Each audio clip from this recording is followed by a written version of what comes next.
Nama-nama Rasulullah dalam Al-Quran, ketika Allah sendiri memanggil kekasihnya. Pernahkah Anda membayangkan bagaimana cara Allah menyebut Nabi Muhammad di dalam Al-Quran? Bukan manusia, bukan sahabat, bukan ulama, tetapi Allah, Rabb semesta alam. Jika seorang raja saja memanggil seseorang dengan gelar khusus, itu sudah menjadi kehormatan luar biasa. Lalu bagaimana jika yang memanggil adalah Allah Subhanahu wa Ta'ala? Hari ini, kita tidak sekadar membahas nama. Kita sedang membuka rahasia panggilan langit kepada manusia paling mulia di muka bumi. Dan mungkin, setelah Anda mendengar ini, Anda tidak akan lagi menyebut nama Rasulullah dengan cara yang sama seperti sebelumnya. Saudaraku yang dirahmati Allah, di dalam Al-Quran, Allah Subhanahu wa Ta'ala menyebut Rasulullah dengan banyak nama dan sifat. Setiap nama bukan sekadar identitas. Ia adalah misi. Ia adalah kemuliaan. Ia adalah penegasan dari langit tentang siapa beliau sebenarnya. Mari kita mulai dari nama yang sangat menyentuh. Tombol keyboard 1 Abdullah, hamba Allah. Dalam surah Al-Jin ayat 19, Allah berfirman, dan bahwasanya ketika Abdullah berdiri mengerjakan ibadah kepadanya. Di sini, Allah menyebut Nabi Muhammad dengan nama Abdullah, hamba Allah. Perhatikan, Allah tidak menyebut beliau dengan gelar kebesaran. Tidak menyebut beliau dengan pujian panjang. Tetapi dengan satu identitas paling mulia, hamba Allah. Inilah fondasi kenabian beliau. Semakin tinggi kedudukan seseorang di sisi Allah, semakin dalam kehambaannya. Beliau adalah pemimpin para nabi. Tetapi beliau tetap hamba. Dan ini pelajaran besar bagi kita. Kemuliaan bukan pada jabatan.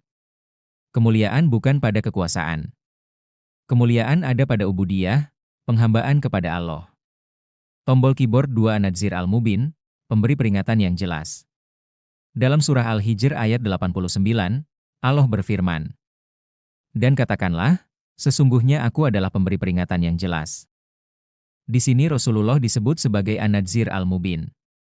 Nadzir berarti pemberi peringatan. Mubin berarti jelas, terang, tidak samar. Artinya, risalah beliau tidak kabur. Tidak abu-abu. Tidak membingungkan. Beliau datang membawa kebenaran yang nyata. Tauhid yang bersih. Jalan yang lurus. Dan siapa yang menolak, tidak bisa berdalih bahwa mereka tidak tahu.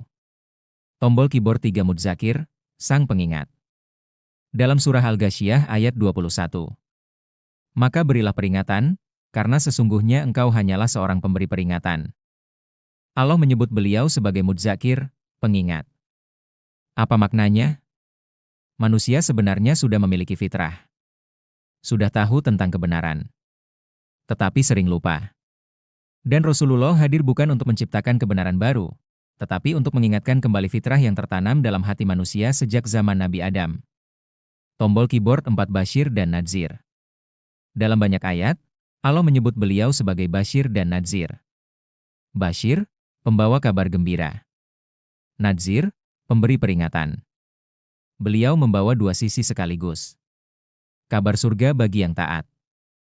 Peringatan neraka bagi yang membangkang. Inilah keseimbangan Islam. Tidak hanya harapan. Tidak hanya ancaman. Tetapi keduanya. Tombol keyboard 5 Siraj Al-Munir, pelita yang menerangi. Dalam surah Al-Ahzab ayat 46, Allah menyebut beliau sebagai Sirojan Muniro, pelita yang menerangi. Coba bayangkan, di tengah kegelapan jahiliyah, di tengah penyembahan berhala, di tengah kerusakan moral, Allah mengutus satu cahaya. Bukan cahaya yang membakar, tetapi cahaya yang menuntun. Beliau menerangi hati orang-orang beriman. Menerangi jalan kehidupan. Menerangi akhlak manusia. Dan cahaya itu masih hidup hingga hari ini. Tombol keyboard 6 Rauf dan Rahim. Dalam surah At-Taubah ayat 128.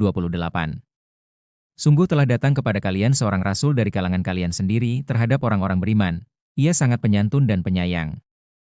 Allah menyebut beliau dengan dua sifat yang juga termasuk dalam Asmaul Husna. Rauf, sangat lembut. Rahim, penuh kasih sayang. Bayangkan, sifat yang digunakan Allah untuk menggambarkan dirinya, juga disematkan kepada nabinya. Al-Qadhi, ia dalam kitab Asy-Syifa menjelaskan bahwa ini menunjukkan kedekatan makna dan kemuliaan luar biasa yang Allah berikan kepada Rasulullah. Kasih sayang beliau bukan teori. Beliau memaafkan musuh yang menyakiti. Beliau menangis untuk umatnya. Beliau berdiri lama dalam sholat karena memikirkan keselamatan kita. Tombol keyboard 7 rahmatan lil alamin. Dalam surah Al-Anbiya ayat 107. Dan tidaklah kami mengutusmu melainkan sebagai rahmat bagi seluruh alam. Perhatikan, bukan hanya bagi kaum muslimin. Bukan hanya bagi bangsa Arab. Tetapi bagi seluruh alam. Beliau adalah rahmat bagi manusia. Rahmat bagi hewan. Rahmat bagi lingkungan. Rahmat bagi sejarah peradaban. Tombol keyboard 8 Muhammad dan Ahmad. Nama Muhammad disebut 4 kali dalam Al-Quran. Nama Ahmad disebut dalam surah Asy-Syaff ayat 6. Muhammad, yang banyak dipuji. Ahmad, yang paling banyak memuji Allah. Nama beliau sudah disebut dalam kitab-kitab samawi sebelum beliau lahir. Artinya, misi beliau bukan kejadian biasa dalam sejarah. Ia adalah rencana ilahi. Tombol keyboard 9 Toha dan Yasin. Sebagian ulama menyebut Toha dan Yasin sebagai nama nabi, karena kedua surah itu dibuka dengan panggilan khusus kepada beliau. Namun para ahli hadits berbeda pendapat mengenai keabsahan riwayat yang menyatakan keduanya sebagai nama nabi.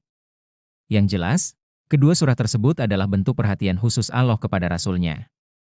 Tombol 10 nama-nama yang dijelaskan oleh Al-Qadhi, Iyad. Dalam kitab Asy-Syifa, Al-Qadhi, Iyad menjelaskan bahwa di antara nama dan sifat nabi adalah Al-Haq Al-Mubin, kebenaran yang nyata. An-Nur, cahaya. Asy-Syah, saksi. Al-Karim, mulia. Al-Ashim, agung.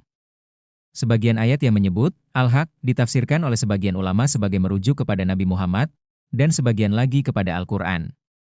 Maknanya tetap sama. Beliau membawa kebenaran yang jelas dan nyata. Ketika Allah berfirman, telah datang kepada kalian dari Allah cahaya dan kitab yang jelas. Al-Maidah 15. Sebagian mufasir mengatakan cahaya itu adalah Muhammad. Karena beliau adalah penerang hati.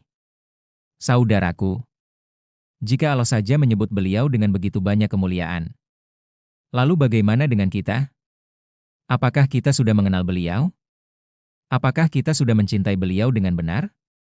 Apakah kita sudah meneladani sifat Rauf dan Rahim dalam kehidupan kita?